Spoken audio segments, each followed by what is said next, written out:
Welcome to Soccer in 60, presented by the Empire Strykers.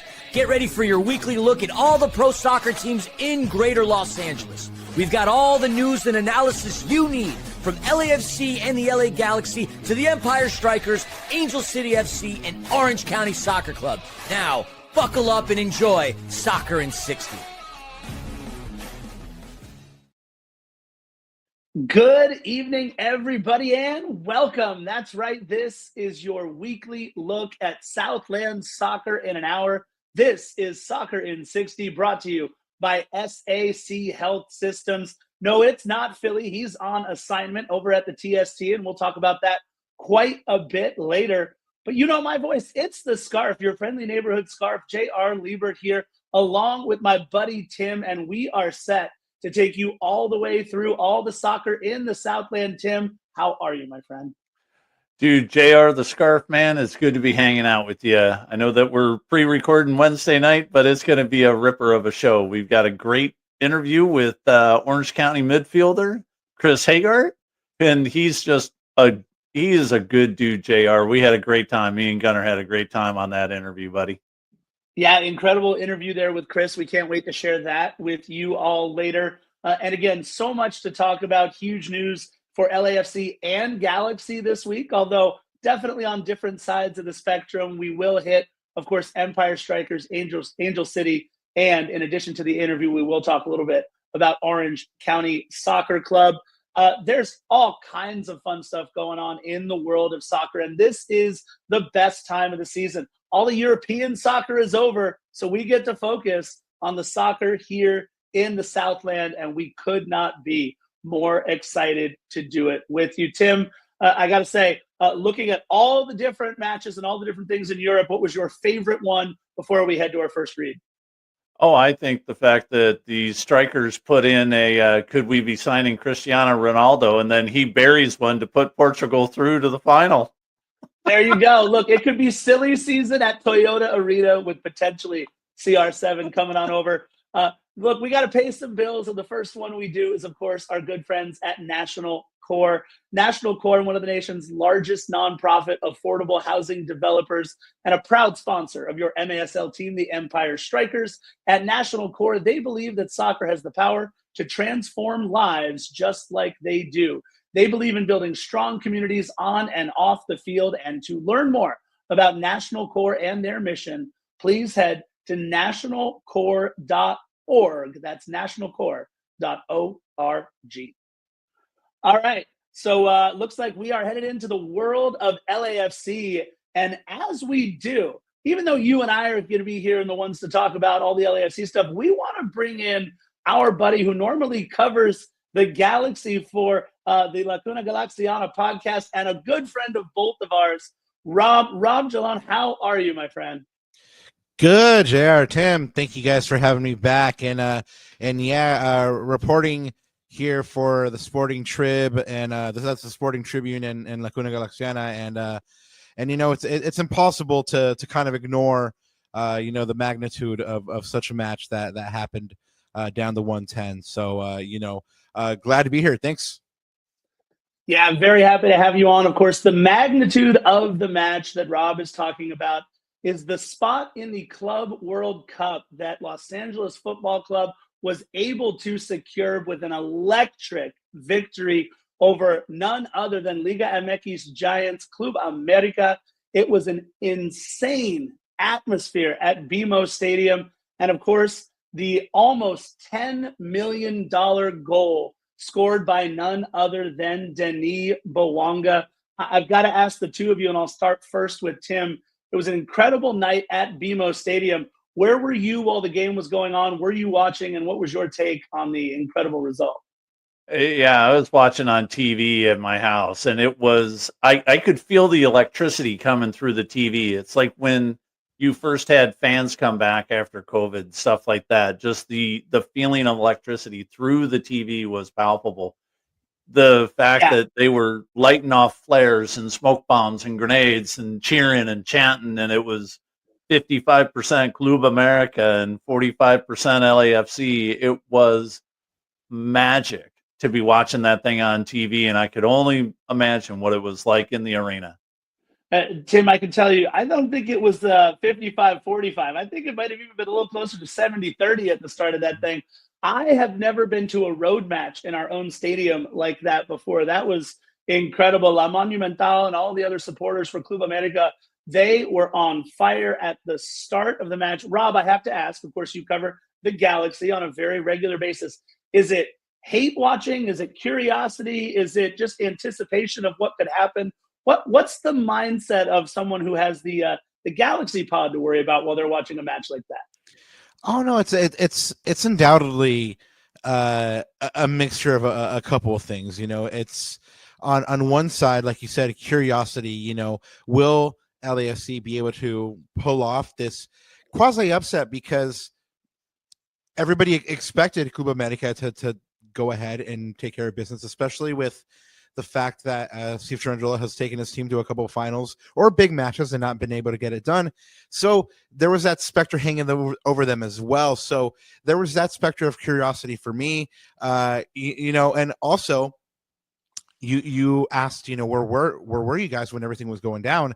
I mean, I was at the digs covering the Galaxy match, but by this point, by the point it went to the 88th minute and Igor Jesus is getting that header to give it LAFC life, we're starting to make our way down to the press conference, and then from there it's extra time, and we're literally in the press conference and watching that match at the same time, because it's that's how big that match is. But yeah, no, it was definitely curiosity, but also it raises the profile of the league. I mean, I may get flagged from some Galaxy fans, but I mean, hopefully that raises the profile of the league, and that allows for bigger players to come in. I know certainly that there's a transfer window that's going to allow for some new players to come in. Yeah, the nice part is that transfer window open not just for the three clubs, Inter Miami, Seattle, and of course LAFC, but for all clubs in MLS, which is kind of neat. So they can bring in players during this 10-day transfer window, June 1st to June 10th. Look, let's talk about the match real quick. A very tense first half, nothing at the half, and both sides kind of not wanting to give away maybe their best attack. LAFC had a couple of moments, not a lot for Club America, if I'm being honest, but all it takes is one moment, and it was that one moment in a hurry with Mark Delgado, of all players, committing a foul in the box, which leads to, and the groan was palpable from the black and gold faithful, Brian Rodriguez, out of everybody who could have stepped up for that PK, the former LAFC striker, burying one. Look, Hugo Lloris, it's never on him on a PK, right? It's always 50-50, but Tim, having to watch Brian Rodriguez put Club America up, it was reminiscent of our match against Tigres and our match against León. Rob kind of touched on it. We're thinking we can't do it again. LAFC is going to fall short again to a Liga MX club, Tim. Yeah, and it's not like it's a death by 1,000 knives. It's a little bit of Harry Carey on this one. I mean, just a knife right through the heart all the way through, and it is painful, but you're happy for him, right? At a certain level, you're not happy that you're down 1-0. But yeah, that one, they were going to do that too as soon as that PK. I mean, there was nobody on the pitch that was going to take that shot except for him. Yeah. And then look, luckily the LAFC gets one late off the foot of Denis Bouanga, a beautiful corner kick that finds the head of Igor Jesus. By the way, heck of a time to score your first goal in black and gold for our mercurially talented midfielder in Igor Jesus. And then, of course, you mentioned it, Rob, you were just getting started or just finishing up maybe the press conference at that time. The second latest goal in LAFC's club history, 115th minute. That Gareth Bale guy scored one pretty late a couple of seasons ago. I know him. But 115th minute, Denis Bouanga putting LAFC in the Club World Cup. An incredible goal. Big money. You said you guys were watching it in the clubhouse, or you guys were watching it at the press conference? Yeah, I mean, it was on silent, but it was definitely on during the press conference. And, when we were waiting for players or Greg, I mean, again, you just like to see good soccer or high stakes matches, and this one definitely had it all. I mean, it had atmosphere, even atmosphere the night before. I mean, Club America matches fans came out in full force in downtown LA with all the cohetes and fireworks and stuff like that. You love to see these kinds of spectacles. It grows the game, like I said. Yeah, and look, anytime you get to play a match that counts against Chelsea, a match that counts against Flamengo, and a match that counts against Tunisian side Esperance or ES Tunis, I mean, look, it pinch me as an LAFC supporter right now that we are going to be on the pitch against Chelsea, and it's all happening here in the United States. I actually kind of wish it might have been overseas so that maybe some more of those European fans or some more of those South American fans could give a little bit of love to MLS, you know, if we play well, and obviously Seattle and Miami. But such an incredible setup now for LAFC, but they can't look too far ahead. They've got 2 matches before the Club World Cup, including a home date against Sporting Kansas City, Sunday, June 8th at 6 p.m. Real quick, Tim, what do you think? Is LAFC, with these 2 matches going ahead before the Club World Cup, are they going to overlook these 2 matches? Is it just get out of there without injury? What needs to happen in these last 2 before the Club World Cup? I think they're going to have to come in and they're going to have to come out firing, because Chelsea is no joke. I mean, it may be the end of the season for Chelsea, but these guys are fit as a fiddle. And if LAFC isn't on their toes early, it might be a quick one for LAFC, especially against a Chelsea team that has played their run of form over the last several weeks, has been very good. And LAFC better be ready. I don't think it's just hey, let's get to the Club World Cup and collect our $10 million. Yeah, absolutely. Look, we've highlighted LAFC, but we are going to look ahead real quick to the Galaxy as well. You mentioned it, Rob, both sides of the spectrum in terms of the energy. LAFC picking up a win that gets them into the Club World Cup, but a massive win for the Los Angeles Galaxy to kind of get them off the schneid for the season, right? I mean, yes and no. It's you know, I've been told I've been a Scrooge about the whole thing for the past couple of weeks, and it's hard to get excited about your first win after 16 matches. These are the defending champions, and they just haven't played like it. So yes, while it's important to get the 3 points, it was good to get the win. You know, what are we really celebrating here? It's this one win at your midpoint of the season. Hopefully it's something to build on. And Tim and I discussed this a couple of days ago on Laguna Galaxiana. But I mean, it's at this point now where the standards have dropped so low where you're saying, hey, a win is great, yay. I mean, here's what I will say is that the fans have stuck with this team through every single bit of it, and the pop, the sense of relief was just big at the digs after the game. I mean, it was probably on par with MLS Cup in terms of the pop at full time. It was just like the sense of relief, and I don't mean it. I mean, JR might be taking it kind of like in kind of like a shade kind of way, but I mean it in a good way, because it was like that sense of relief. They were with this team every step of the way, and it hurt so much that when that final whistle finally came, 3 points finally came, the fans celebrated with the players just every bit as much. Yeah, listen, Rob's a tough crowd. I want to read his note exactly as he sent it to us. A first win, but not an amazing performance. Our producer Gunnar thinks that was actually a pretty good performance. Curious to think what you guys both think about this performance. But by the way, Rob, you won a match. It's okay. You can be happy about it now. It's all right. No, I mean, I'm happy. I'm happy. I'm so like, I got to write a different headline, and it was fantastic. Right.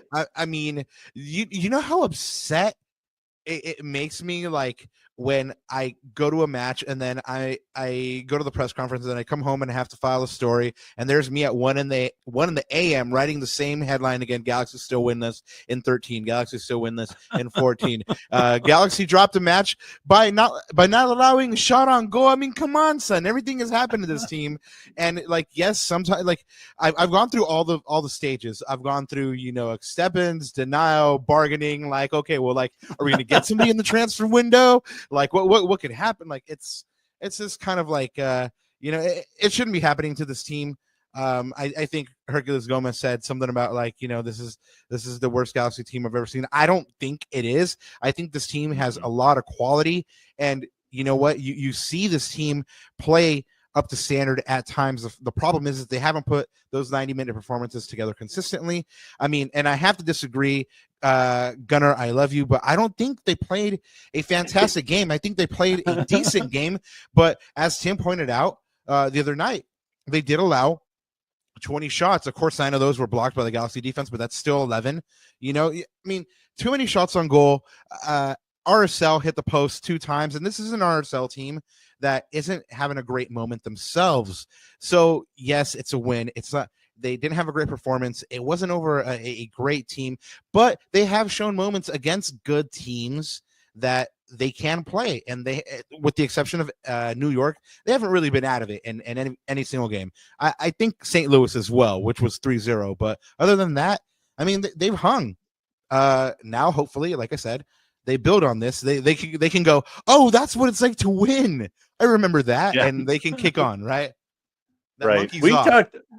You and I, Rob, talked about it the other night, and Philly and I talked about it over the past few weeks, that it's the performance that the Galaxy had against LAFC, the 2-2 tie, that could have easily have been their very first win, which would have just put JR and Philly into a tailspin, which would have been fun to watch.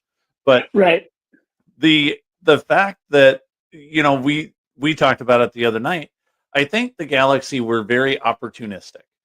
I think when they had a chance to put the ball in the back of the net, they did.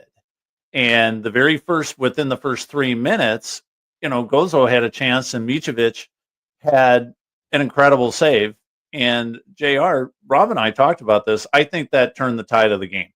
And Absolutely. It's very rare that a game turns the tide 3 minutes in, because 20 seconds later, the Galaxy had a great opportunity, had a really good scoring chance, and almost put it up 1-0 them. But if Novak doesn't make that save, it's 1-0, 3 minutes in. The Galaxy are in a world of hurt, and they lose that game 3-0. Yeah, and Rob, it's the newer guys, right, that have started to really step up. Nascimento, Lucas Sanabria making team of the week for you guys, really helping out now in the midfield, playing a lot better. Curious, do you have any update on one of their biggest names players who's been out for Royce, out with an injury? Any update on what's going on with Marco Royce's injury?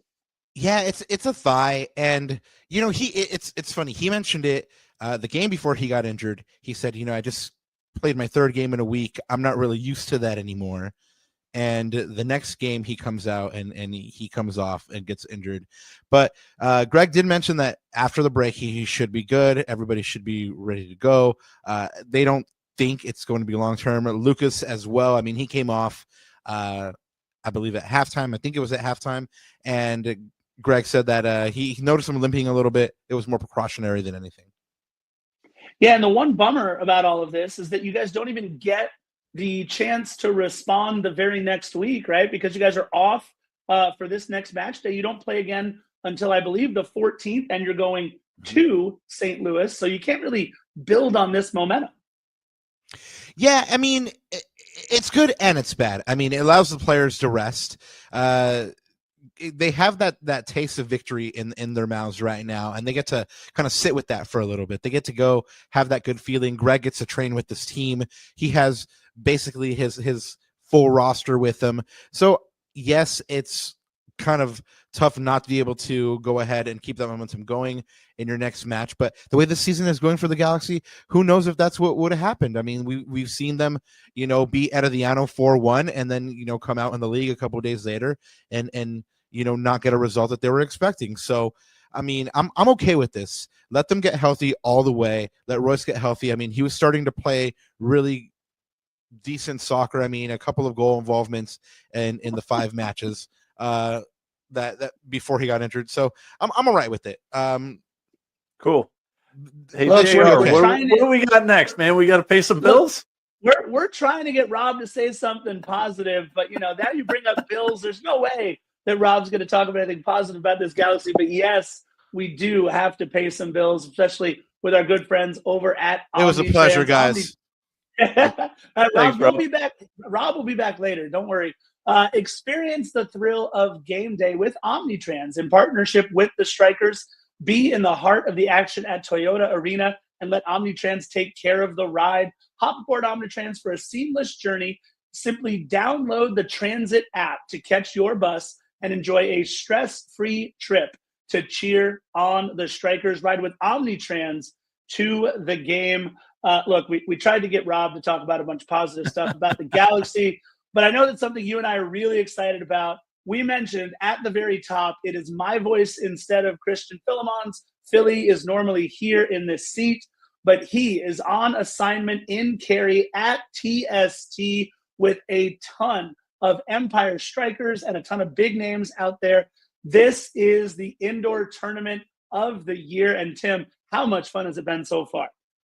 It's just been incredible so far. We've seen some really big names kind of flaming out already. AFC Bournemouth kind of flaming out. They've got a bunch of guys from the team. You see Wrexham, the Red Dragons, that also has a bunch of really good guys, and they are 2-0. We're seeing a bunch of like Marco Fabian is playing great. Justin Stinson is playing really well. Both of their teams are doing great.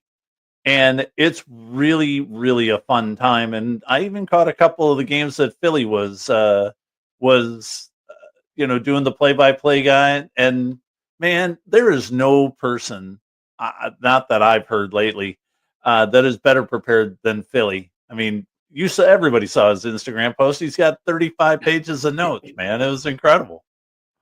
No, look, there's nobody, maybe other than myself as a middle school teacher, that likes doing the homework as much as Philly does. And look, all he did on opening night, and by the way, again, we are pre-recording this on Wednesday, so a lot of you may be listening to this on Thursday with matches having gone on the second night, but all he had to do on opening night was call 7 matches in the TST.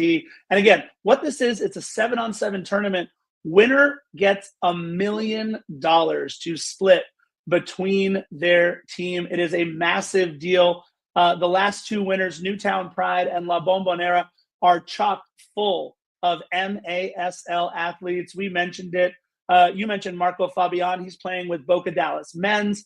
Justin Stinson, it's got to be the coolest thing, Tim, as he kind of came up through the West Ham system, like in the academy, way back in the start of his career. And now he's playing for West Ham's TST team, scoring a goal on opening night. I mean, the pinch me feelings that we must be getting from Justin Stinson are electric.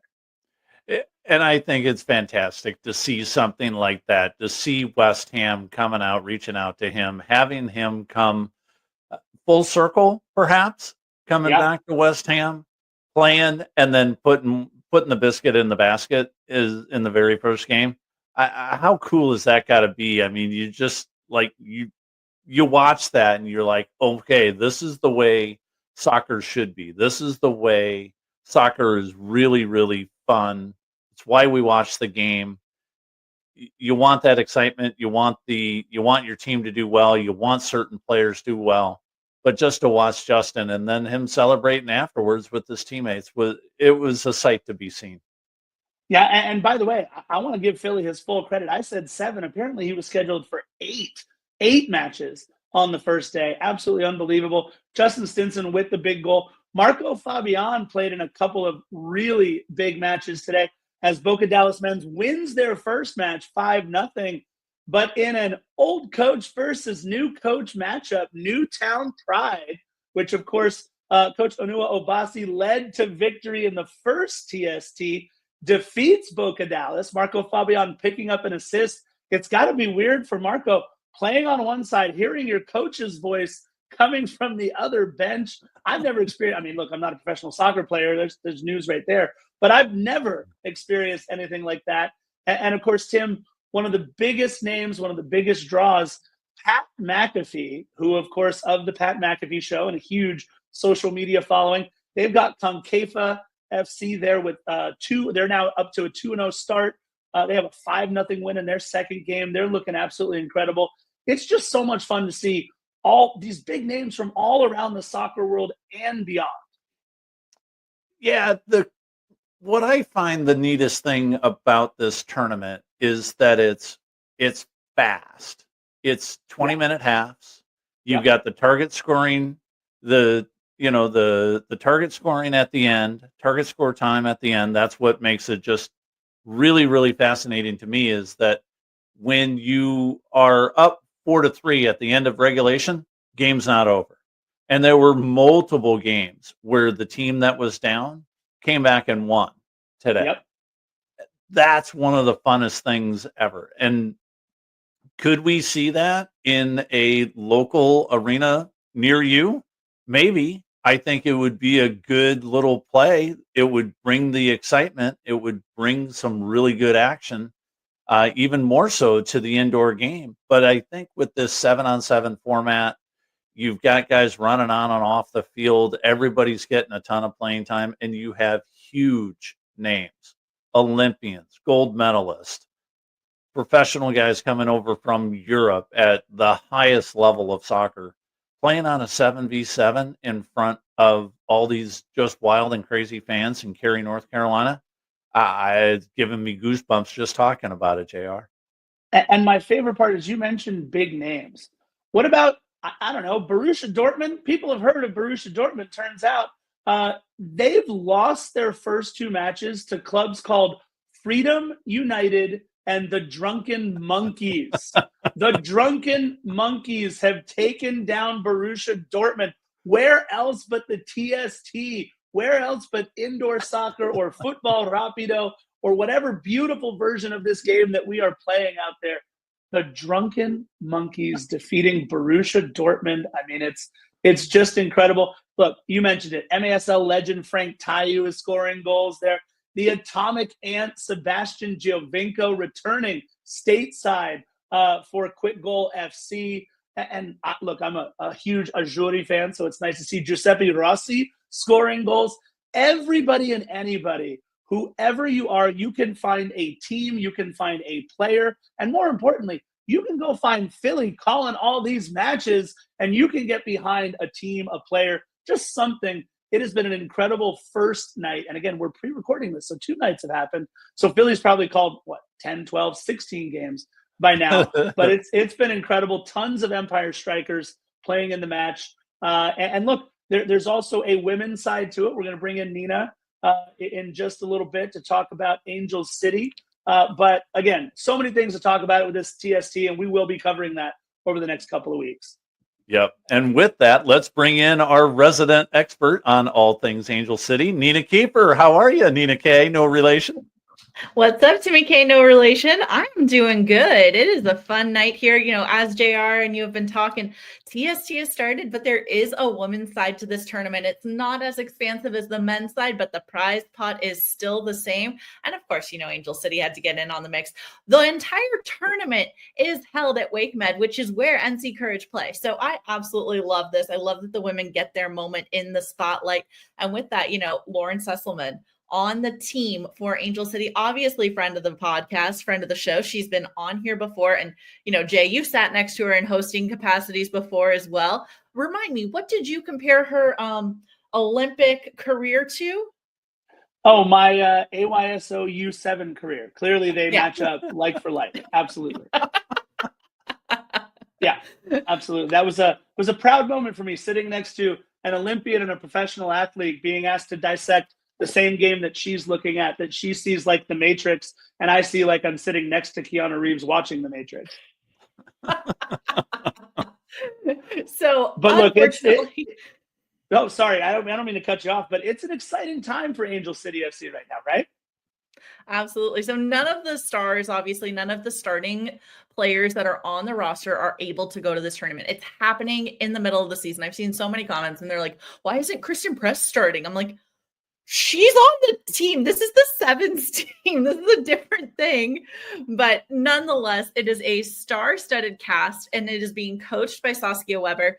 As you guys have mentioned, we are pre-recording this, but they do play starting tomorrow, which is today for all of you listening. 6-5, they have their first game at 6:15 Eastern, which is 3:15 in the afternoon. And then they'll play their second match on 6/6 at 10:15 a.m., which means you can catch it before work at 7:15 a.m. Both are set to be amazing and fun games. I'm really excited. After that, hopefully we can get out of the group stages and make it onto the finals, I think they've got a good shot. Yeah, how many women's teams are in that side of the bracket? Do you know? Is it 16 teams? I thought they expanded to 32. 32. Really? Okay, excellent. Yeah, All which right. is a Well, pretty I don't solid mean to cast. put you on the spot.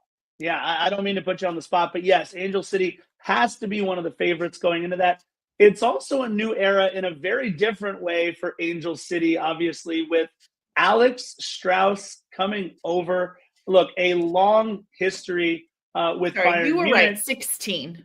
16. 16 Okay. on the women's side. You were right. Yeah, but look, the Alex Strauss era beginning in just a couple of days as Angel City gets set to play over the weekend. Your thoughts on this is a huge name in the world of coaching. I don't care, men's, women's side, whatever. Very few coaches come over with the pedigree of Alex Strauss. Yeah, so we've talked about him briefly before, but just to remind everyone, elite coaching experience, back-to-back Bundesliga titles. He's also coached Norway's U23 and U19 women's teams.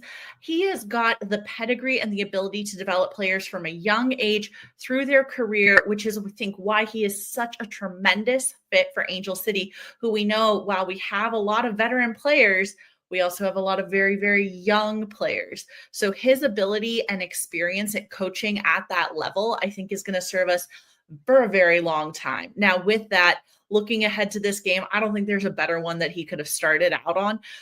Because no offense to Chicago, and no offense to, Alyssa Nair, who will be in goal, or your girl, Carrie Riccaro, who will be out there on defense. Chicago's sitting in last place. Like, just straight up. those are the bottom feeders of the NWSL right now. We're talking, 4 points, I believe, through their first 10 matches or so. It has been a rough go of it. Look, Yep. Tim, Angel City brings over a guy who not just back-to-back Frauen Bundesliga titles, but a treble this last year, winning the DFB Pokal, the Super Cup, and the Frauen Bundesliga.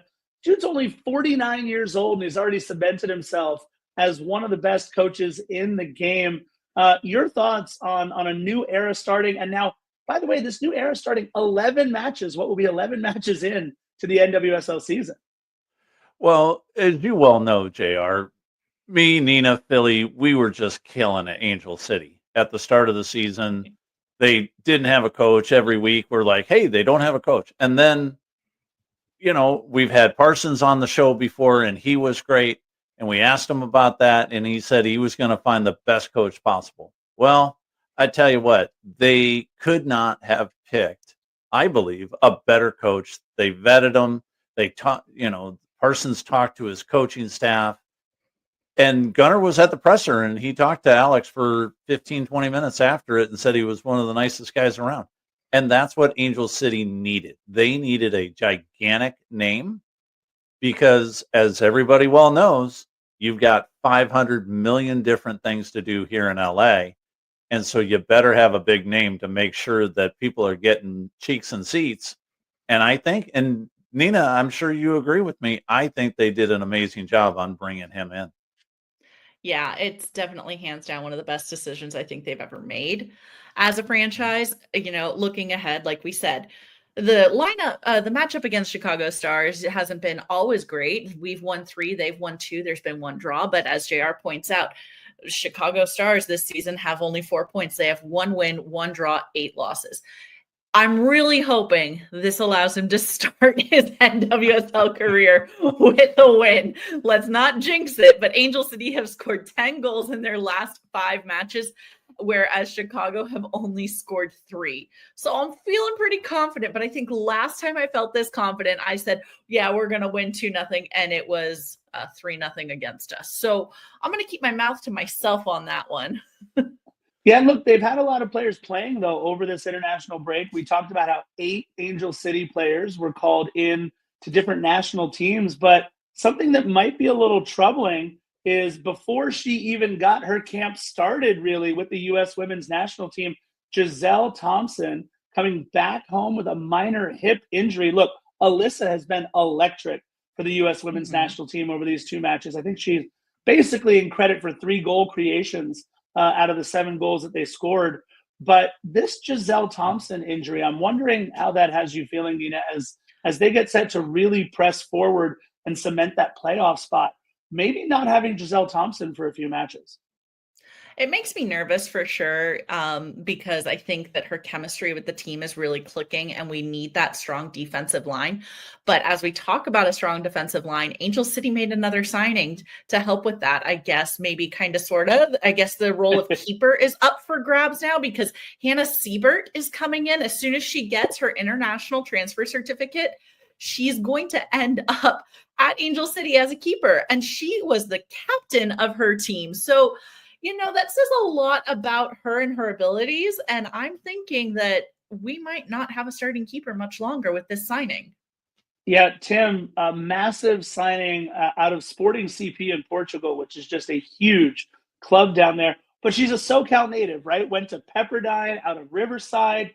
All she did, by the way, when she was in Portugal, 3-time goalkeeper of the year, a handful of trophies before that in Denmark and Norway.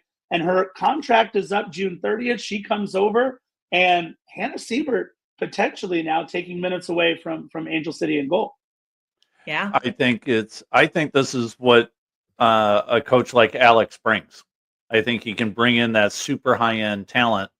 That while LA is a great place to play, great place to live, I think it's now a great place to play soccer under Alex.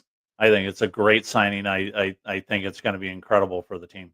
Yeah, and it'll be interesting to see how much more we talk about her and the rest of the cast at Angel City. Nina, thank you so much for joining us here on this one. We're going to head on over and talk about all things Orange County Soccer Club now.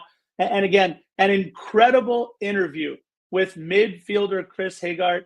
I know, Tim, you and Gunnar were really excited to do this interview. He was absolutely incredible. Why don't we go to the interview now, and then you and I can talk all things Chris Hegardt. Here's Chris.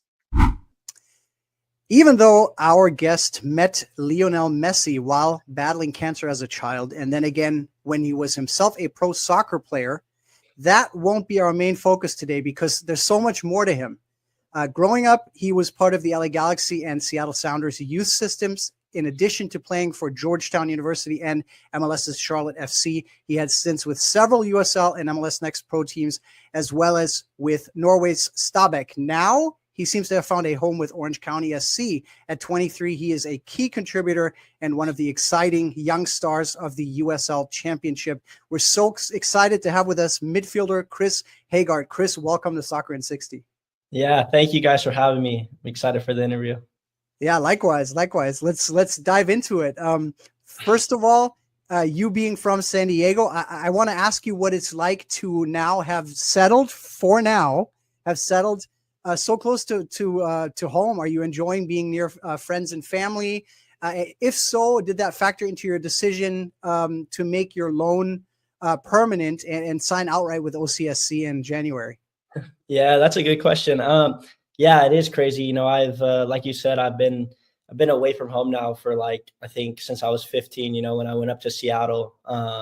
So when the opportunity came when I was in Norway to come back to Orange County on loan, it was a no-brainer. And, just to be able to be so close to friends and family and play in front of them every week is a dream come true right now. So, I'm very happy with where I am right now and the ability to be able to play for Orange County. Do they come out to your games?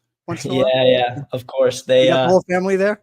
Yeah. Whenever they're in town, they'll always come out. But yeah, it's a bit different than the first few years of my pro career. I was playing in the East Coast and then in Europe, so It was never really had friends and families in the stands. My parents would try to come to a lot of games, but it's difficult when it's a 6-hour flight. So of course, yeah. Now that we've talked about being near friends and family, we should also talk about that time. You talked about East Coast, but that time when you did the complete opposite of being near family and friends. Just last year, you signed with Stabæk in Norway, Bob Bradley's old club, for those who don't know. And you played in several games with them at 22 years old. That is a move that will definitely take you out of your comfort zone. Talk a little bit about your experience over there, maybe on the field and off the field. And in hindsight, would you do it again? Yeah, great question. It was a really interesting move for me, because I came out of contract at Charlotte FC and MLS, and I kind of wanted to try something new and a new opportunity. And yeah, ultimately the offer with Stabæk came up, and Michael Bradley and Bob Bradley were the coaches over there. So it was a very, very interesting opportunity for me, and yeah, I think it was a no-brainer, and I took it. And the way of life and everything is very different in Europe. It's a lot more pressure. The fans are very, very on you. I think in the US, the fans are, more there for like the party and to hang out. But in Europe, it's like, that's their life. So there was a lot more pressure, but the overall experience of being there was awesome. And I think I learned a lot on the field, from Michael and Bob. They're both very great coaches, and they played at the highest levels. Michael's played at the highest level. So just to learn from them every day was awesome. And, living in Oslo was also it's kind of an eye opener.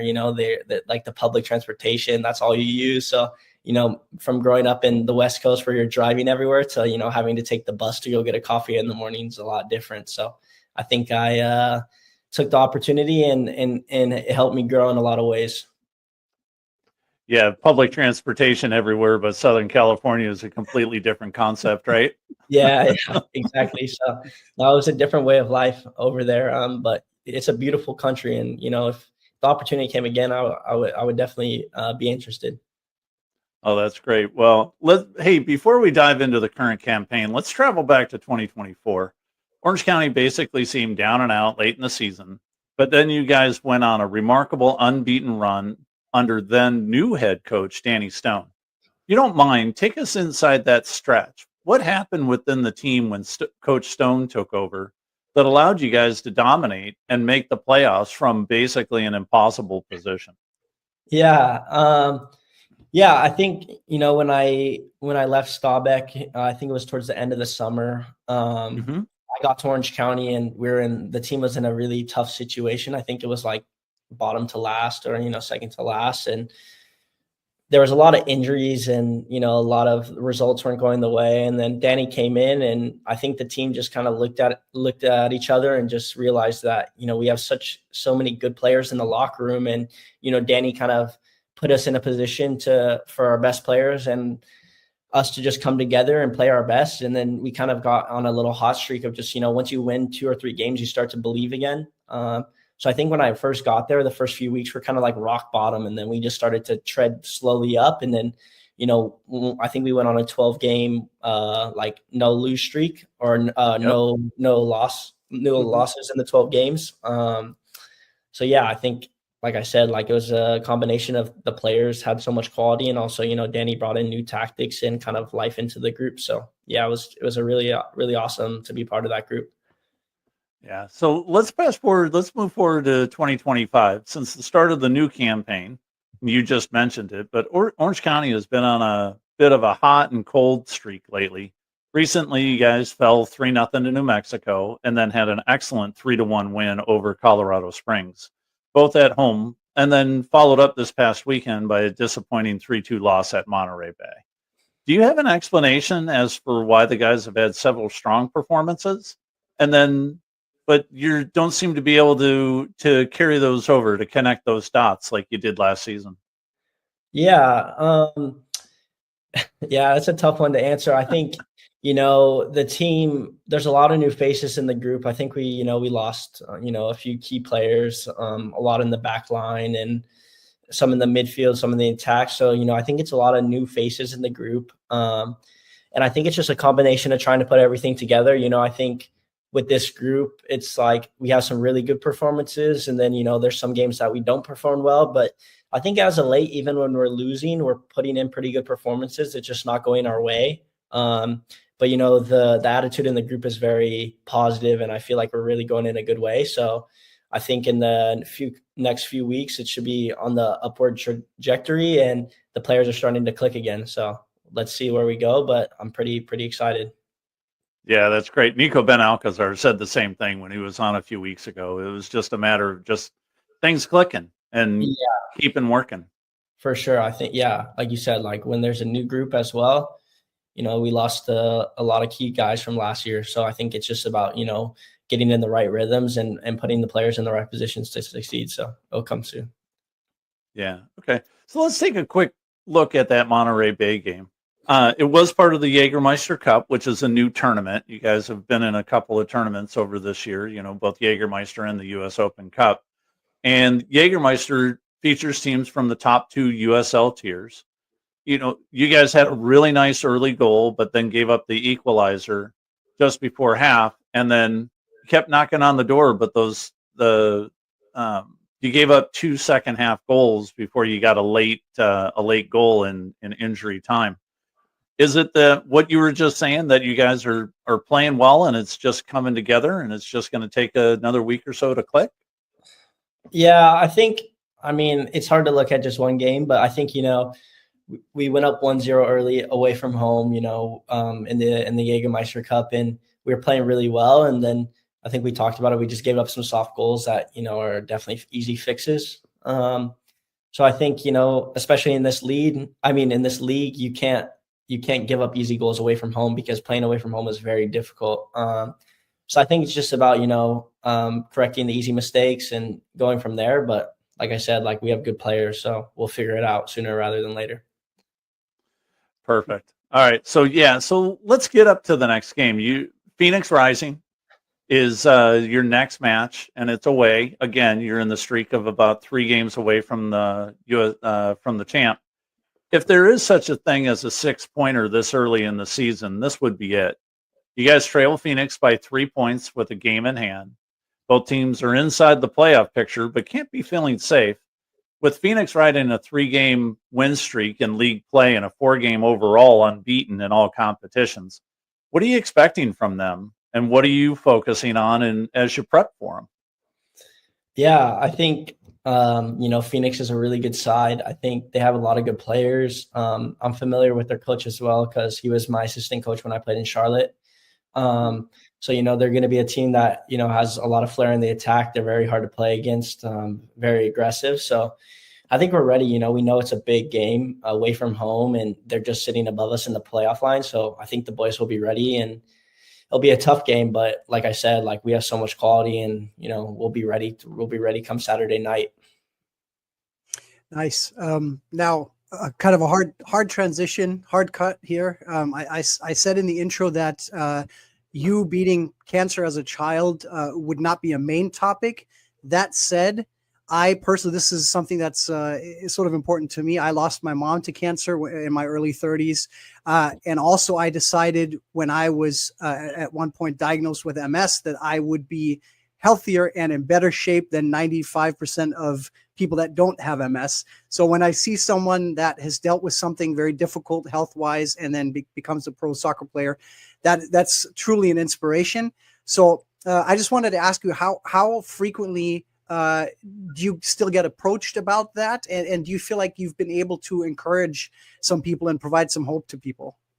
Yeah, I think, like you said, it does come up a lot in a lot of the interviews I do, because it's you look at my name and it's ESPN did a huge documentary about me and the story. So I think it's pretty well known or well out there about my cancer history. And, like I said in the past, I don't really mind talking about it. It's not something I love to talk about, but I don't mind because, hopefully if I can inspire the next generation of kids that have cancer and they're struggling for hope, they can look at me as kind of a positive outlook of what you can do.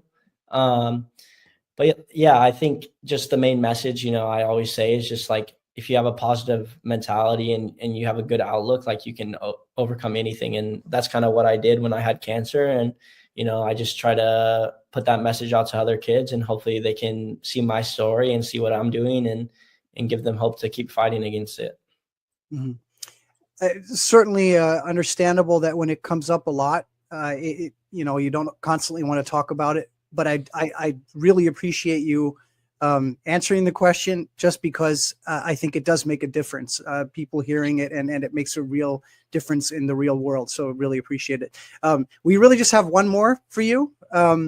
And it's a simple one. Looking at where you guys are at in the standings, looking at how your season personally has gone, I wonder what would make a successful campaign for you when all is said and done and you look back at the season. What has Chris Hegardt done? How many goals has he scored? How many tackles has he put in? How many shots has he blocked? And what happened to OC? Have they won the title? Have they made the playoffs? What would make a successful campaign for you? Yeah. I think with the group we have so many talented players and a good coaching staff. So I really do think once we get in our groove, we can make a run for the title in the playoffs, because once you get to the playoffs, anything can happen. And we have the talent and the personnel to make that happen. So, I'd be not telling the truth if I didn't think we can make the finals. So I think we can make the finals and push for a championship. And on a personal level, I think just keep playing well. And, obviously, I've goals set for myself in terms of goals and assists, but ultimately like just doing whatever I can to help the team win. And cause that's most important and just being there for the group and providing whatever they need from me. But like I said, we have so much talent. So hopefully we can put it together and get going soon. Awesome. Well, we're certainly all rooting for you. Hopefully Orange County goes all the way. Hopefully you score 30 plus goals. That's the dream, huh? Yeah. Well, if it's up to us, that will all happen. But thank you so much for your time today. Really appreciate it. And this has been a blast. Good luck for the rest of the season. Yeah, thank you guys for having me on. I really appreciate it. Dude, what a great interview, JR. It was so much fun. Me and Gunnar had a great time with that one. I mean, Chris was incredible. You mentioned, kind of off air, he was a little nervous at first. And I mean, you guys, such incredible questions. Great interview. Really great to get to know a player like that. He's just down the road, obviously, for Orange County Soccer Club, and a player that soccer fans in the Southland really need to get to know a player of his caliber better. Yeah, and what I thought was really neat in the pre-show we talked about it is that he grew up being trained and coached by former Strykers coach Paul Wright because he was just on the road from San Diego. Really, really fun interview. Great dude. And one of the things that he said after the interview is like, "Hey guys, was I okay?" And we do have to give props to Gunnar a little bit. Chris did mention that the questions that we had were dialed in and that we did a lot of research. And when there's a guy like Chris on the team, it's easy to do the research on the guy because he's so fun to watch. And I had a lot of fun in the interview. Yeah, look, though Orange County fell to Monterey Bay 3-2 in their last match, first goal of the match, Chris Hegardt had a ton to do with that, right? Made that first pass, and then the second pass over to Pedro. Is it Guimaraes? I want to make sure I'm pronouncing his name correctly. The former LAFC Academy kid, gave them the lead, but unfortunately a lead that they would give up and lose 3-2. Yep. And then they do take on Phoenix Rising this weekend. It is another road game. They're in their longest road stretch of the game. But they're going to go in and play a really good Phoenix Rising team, and it is a 6-pointer this weekend. So with that, catch the Orange County Soccer Club playing Phoenix Rising this weekend. They will be on ESPN Plus, so make sure you check your local listings and make sure you're watching that game. Yeah, if you're not watching USL, the championship on ESPN Plus, you're missing out on a lot of great soccer down in Orange County. Look, one of my favorite segments on this show, Tim, it's what gives us some of the best debate, some of the most hottest criticism that we got going on here. It's time for LA's Best 11. And of course, it's time to bring back Rob and Mina. This is the fun part. Let me run down the Best 11 just real quick here, and then we can begin to throw some mud. We got Novak Mitrovic in goal, of course, for his shutout performance, Rob. Shutout performance against Real Salt Lake. And that means they get a couple of defenders on there as well in Maya Yoshida and Mickey Yamane. Eddie Segura, who played excellent against Club America for LAFC. Midfielders Gabriel Peck and Lucas Sanabria. For the Galaxy, Igor Jesus for LAFC had to be on the team this week. And Cameron Dunbar for Orange County Soccer Club there in the midfield. And the forwards, Olivier Giroud, he gets on the team even though he doesn't score in this one. We'll talk about that in just a minute. Mateus Nascimento and Denny Bowanga. We got a ton of players on the bench. Let me know. First, let me start with Rob. Do we have enough Galaxy players on there for you? Is there anybody that you would switch out? What are you thinking about this Best 11? I'm okay with everyone except for Gabriel Peck, probably. I mean, he's still hasn't reached the heights that he did last year. Sure, he he had played an in the assist, didn't he? yeah, but it wasn't like a clean look. Even on Joseph Paintsell's goal, there was an element of luck. That's what Tim's talking about, opportunistic. I mean, he plays in a decent pass, and really the defender stops him, but he gets a lucky bounce, so it shouldn't have been an assist, right? And if it's not an assist, then we're talking about something completely different this week. We're still talking about a winger duo for the Galaxy that's only scored 1 goal, but now we're talking about they scored 2 goals. JR's laughing because he's like, man, this guy's super negative on the Galaxy. Okay. Right? I know. Let's talk about Galaxy defense real quick.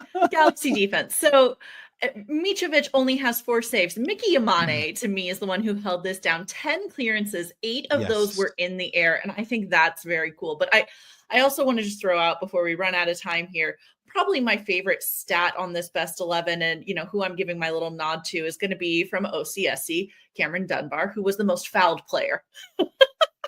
Yeah, Listen, I mean, I know about Rob, the guy that gets hammered every game. Cameron Dunbar takes it on the chin every game, and man, that guy is tough as nails. Gets up every time. He's one of my favorite players to watch, just because he's such a tough dude. Yeah, and I know Rob wants the goalpost on there for the Galaxy for defenders on this one, rather than maybe a couple of those guys on the back line. Look, I'm super excited to see Olivier Giroud on this best 11, because while a lot of what he did won't appear on the back of his top soccer card at the end of the season, it was one of those matches where he really performed well in the role that he was asked. A lot of hold-up play from that number 9 role, some good screens, some dummy balls, and a beautiful little last touch, even though I am convinced it wasn't a pass on purpose to Denis Bouanga. That was a streak of lightning barreling through on that last goal that you see Olivier kind of put his hands up and go, all right, I got nothing on this one. I'm going to let Denis get there. But happy to see Olivier Giroud out there as well. Again, this has been a wonderful episode. Thank you to Rob, Nina, of course, my co-host Tim on here as well. This has been Soccer in 60, brought to you by SAC Health Systems. What an episode, and we will see you all back here next week to talk